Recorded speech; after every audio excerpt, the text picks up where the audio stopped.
اگه فکر میکنید همه روش‌های پخت مرغ و برنج رو امتحان کردید، این یکی کاملا متفاوت و سورپرایز کننده است.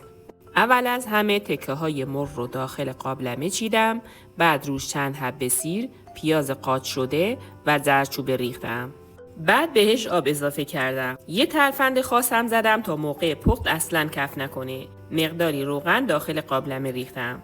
حالا وقت درست کردن سس مخصوصه. یه قاشق رب، یه قاشق ماست، ادویه‌های خوش رنگ مثل زردچوبه، پاپریکا، فلفل سیاه، مقداری روغن، 2 حبه سیر، همه رو قاطی کردم. این همون چیزیه که طعم مرغ رو متفاوت میکنه.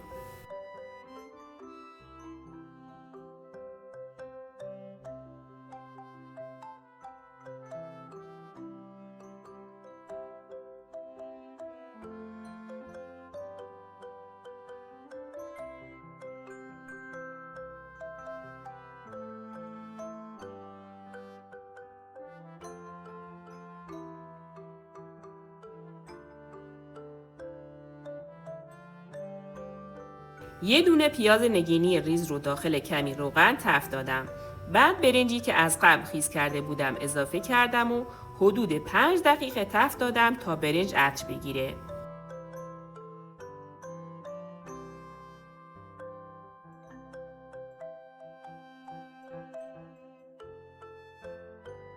چند دونه هل، پودر تخم گشنیز و نمک رو هم بهش زدم.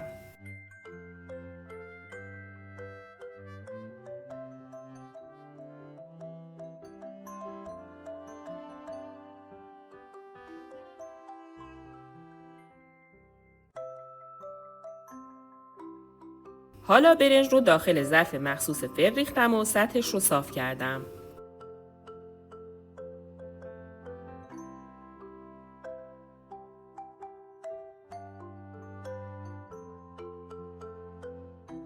مرغ‌های پخته شده رو روی برنج چیدم و آب مرغ رو صاف کردم و روی برنج ریختم تا حسابی طعمدار بشه.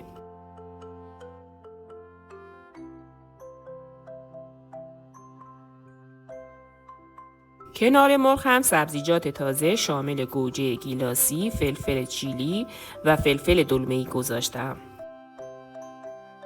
در آخرم مرغ‌ها رو با اون سس مخصوص که آماده کرده بودم خوب رومال کردم و ظرف رو گذاشتم داخل فر.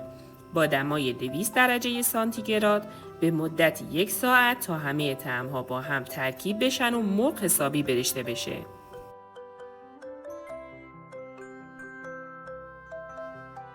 واقعاً عطر این غذا داخل آشپزخونه ما پیچید. امیدوارم شما هم درست کنید و از خوردنش کنار عزیزانتون لذت ببرید.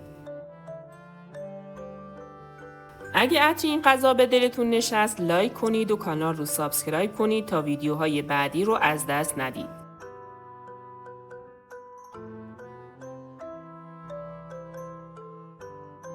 مرسی که همراه هم بودین. تا ویدیوی بعدی دلتون شاد و غذاتون خوش‌طعم.